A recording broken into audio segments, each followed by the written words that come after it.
Security Cabinet Secretary Kithure Kindiki has become the first-sitting Cabinet Secretary in President William Ruto's administration to appear before the National Assembly under the amended standing orders requiring the Cabinet to be accountable to Parliament in the performance of its duties. Kindiki fielded several questions from the lawmakers on matter security, with the volatile insecurity and banditry at the northern part of the country dominating questions and answer session. He returned with more. After the bicameral parliament amended Standing Order 25A to allow cabinet secretaries to appear before the House to expound on government policy, reply to questions and provide reports concerning matters under their docket, on Wednesday, Internal Security Cabinet Secretary Kithure Kindiki was the first cabinet member in President William Ruto's regime to appear before the plenary.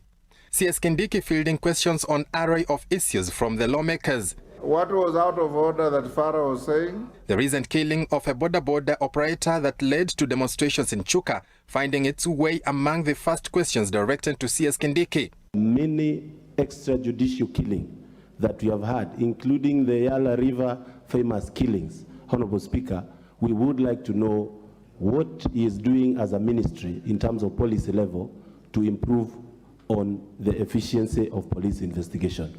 If the evidence links an officer of the National Police Service or any other government official in the murder of Mr. Kiraku, two things I would like to assure the House. One, whoever is responsible will be prosecuted.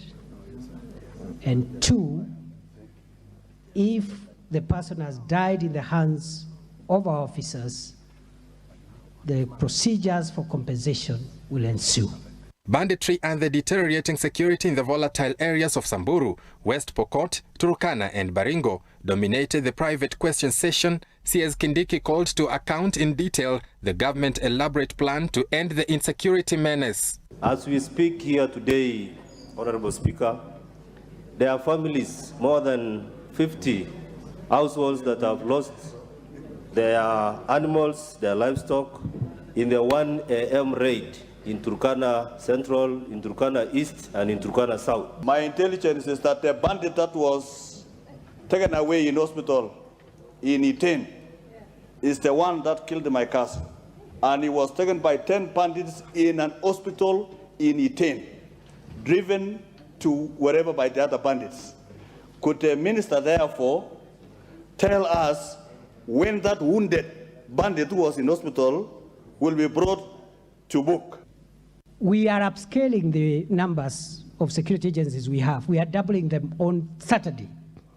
And as I've announced, this deployment will not cease with the end of the operation. Whenever the operation will be called off, the security agencies will remain there for as long as Kenya exists, to ensure that this problem does not recur. With bandits finding a way to carry out the activities despite deployment of heavy security personnel, CS Kindiki was pressed to explain whether his officers have been overwhelmed by bandits. Do we have a capacity as a country to handle this internal conflict? Because there has been a recurrent raids or conflict in this country. What are the plans? To confirm to this House, Mr. Speaker, that the National Police Service are unable to handle the bandits, and bring a motion to this House so that we can have the Kenya military or the KDF to take over the operations of bandits in Kerio Valley. We have been able to actually remove and dominate those areas and remove the threats that used to exist in those areas.